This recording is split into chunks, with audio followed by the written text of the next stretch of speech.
এখন এমন একটা পরিস্থিতি হয়ে গেছে যে কেউ যদি ছেড়ে চলে যায়, কেউ যদি কথা না বলে, কেউ যদি ইগনোর করে, কেউ যদি স্বার্থপর বলে, কেউ যদি ফিরেও না তাকায়, কেউ যদি ভীষণভাবে খারাপ বলে, তাও কেন যেন গায়ে লাগে না। তেমন একটা গুরুত্ব দিই না। কোনো কিছুই খারাপ লাগে না কারোর কোনো ব্যবহারে। তবে একটা সময় এগুলোকে ভীষণভাবে গুরুত্ব দিতাম। আর এই গুরুত্ব দেওয়াতে ভীষণ কষ্টও পেতাম।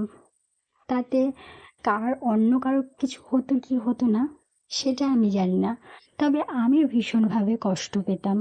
সময়ের সঙ্গে সঙ্গে বুঝতে পারলাম এত আবেগী হলে এখনকার দুনিয়াতে চলে না।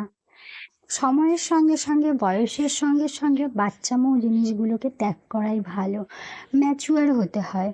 যদি তুমি কিছু নাও বোঝো, তো সবার সামনে ম্যাচুরিটি দেখাতে হয়। 2 টাকার জীবন, 2 পয়সা তো খরচ হবেই। যার কাছ থেকে খারাপ আচরণ, খারাপ ব্যবহার পাই, তাকে খরচের খাতাতেই রেখে দিই। তার কাছ থেকে লাভ লোকসানের হিসাবটা রাখি না।